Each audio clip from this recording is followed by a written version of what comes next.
नमस्कार साथीहरू, म अहिले छु काठमाडौँ दह चोक, इन्द्र चोक पनि भन्छ, दह पोखरी। यो मेरो पछाडिपट्टि रहेको चाहिँ काजी कालु पाँडेको शालिग हो। यो ठाउँ एकदम ऐतिहासिक रूपमा महत्त्वपूर्ण छ, किनभने यो ठाउँमा भनेको काजी कालु पाँडेको पार्थिव शरीरलाई राखेको ठाउँ हो। देख्न सक्नुहुन्छ, यो समाधिस्थल हो।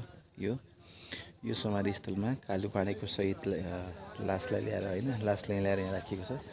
उनको अन्तिम इच्छा के थियो अरे भन्दाखेरि यहाँबाट चाहिँ मकवानपुर पनि देखिने, काठमाडौँ पनि देखिने, अनि यतापट्टि धादिङ, यतापट्टि नुवाकोट यति देखिने गरेर उनको इच्छाअनुसार यो डाँडामा ल्याएर यसरी उनको उसलाई अन्त्येष्टि गरिएको छ।